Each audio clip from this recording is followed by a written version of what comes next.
Welcome to mini blog guys. ನಮ್ಮ ಜೊತೆ ಇದ್ದಾರೆ ಬಶೀರ್. ನಾವು ಹೋಗ್ತಿದ್ದೀವಿ ನಮ್ಮ ಅಣ್ಣದ ಹೋಳಿಗೆ ಊಟ ಮಾಡೋಕ್ಕೆ. ನಮ್ಮ ಹುಡುಗರೆಲ್ಲ ರೆಡಿಯಾಗಿ ನಿಂತಿದ್ದಾರೆ. ನಾವು ಈಗ ಹೋಗ್ಬೇಕು. ಕ್ರಷರ್ ಬಂದಿದೆ. ನಮ್ಮ ಮದುಮಗ ಏನು ಹೇಳ್ತಾರೆ ಕೇಳಿ. ಎಷ್ಟು ಖುಷಿ ಇದೆ ಅಣ್ಣ ಮದುವೆ ಆಗೋದು. ಎಷ್ಟು ಖುಷಿ ಆಯ್ತು, ತುಂಬ ಖುಷಿ ಆಯ್ತು. ಯಾವಾಗ ಮದುವೆ? ಹಂಗೆ ಬೈಕಲ್ಲಿ ಪೆಟ್ರೋಲ್ ಇಲ್ಲ ಅಂತ ಪೆಟ್ರೋಲ್ ಹಾಕ್ಸ್ಕೊಂಡು ನಾವು ಹೋಗ್ತಿದ್ವಿ ಸೀದಾ ಶಾಪುರ ಕಡೆಗೆ. ಯಾಕಂದರೆ ಕ್ರಷರಲ್ಲಿ ಜಾಗ ಇರಲಿಲ್ಲ, ಅದಕ್ಕೆ ನಾವು ಬೈಕ್ ತೊಗೊಂಡು ಹೋಗ್ತಾಯಿದ್ವಿ ಹುಡುಗರು. ಹಂಗೆ ನೋಡಿದ್ರೆ ಭೀಮನದಲ್ಲಿ ನೀರೇ ಇರಲಿಲ್ಲ. ಹಂಗೆ ಸೀದಾ ಹೋಗ್ತಾಯಿದ್ವಿ. ನಾನು ನಮ್ಮ ಬಸ್ಸ ದಾರಿಯಲ್ಲಿ ಒಂದು ಕಬ್ಲಾರಿ ನಿಂತಿತ್ತು. ನಮ್ಮ ಬಸ್ಸ ತಿನ್ನಮಂದ, ಅದಕ್ಕೆ ನಿಂದ್ರಿಸಿ ಕಬ್ಬು ಮುರ್ಕೊಂಡು ತಿನ್ಕೊಂಡು ಹಂಗೆ ಹೋಗ್ತಾಯಿದ್ದೀವಿ ಶಾಪುರ ಕಡೆ.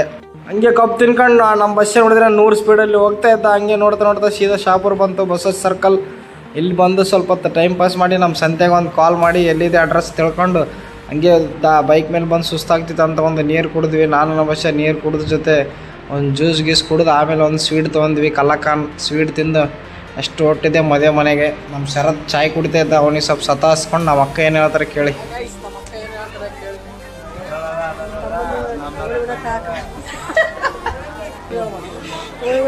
ಎಲ್ಲರೂ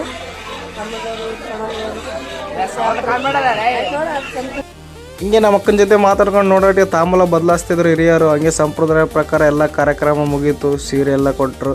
ಹಂಗೆ ನಮ್ಮ ಬಸ್ಸ ಕೇಳಿದೆ, ನಿನ್ನ ಮದುವೆಗೆ ಈ ಥರ ಮಾಡಿದ್ದಾರೆ ಏನಂದರೆ, ಇಲ್ಲ ನಾ ಕೋರ್ಟ್ ಮ್ಯಾರೇಜೇ ಆಗಿನಂದ. ಅವನ ಜೊತೆ ಸ್ವಲ್ಪ ಮಾತಾಡ್ಕೊಂಡು ನೋಡಿ ಮದುಮಗಳು ರೆಡಿಯಾಗಿ ಬಂದರು. ಹಂಗೆ ಉಡಿ ತುಂಬ ಕಾರ್ಯಕ್ರಮ ನಡೀತು, ಅರಿಶಿನ ಕುಂಕುಮ ಕಾರ್ಯಕ್ರಮ ನೋಡೋಟಿ. ಊಟ ಚಾಲು ಆಯಿತು. ಊಟ ಮಸ್ತ್ ಬ್ಯಾಟಿಂಗ್ ಮಾಡಿ ಹೋಳಿಗೆ, ಅನ್ನ, ಸಾಂಬಾರು, ಬದ್ನಿಕಾಯಿ ಮಸ್ತಾಗಿತ್ತು. ಹಂಗೆ ನೋಡ್ತಾ ಹುಡುಗರಿಗೆಲ್ಲ ಶಾಲ ಅರ್ಪಣೆ ಮಾಡಿದರು. ಇಲ್ಲಿಗೆ ಬ್ಲಾಗ್ ಶಾಲೆಲ್ಲ ಹಾಕಿದ್ದಾರೆ ಎಲ್ಲರಿಗೂ. ಓಕೆ ಶಾಲ ಇವತ್ತು ಬ್ಲಾಗ್ ಇಲ್ಲಿಗೆ ಎಂಡ್ ಮಾಡ್ತೀನಿ. ಬಾಯ್ ಬಾಯ್, ಸಿ ಯು.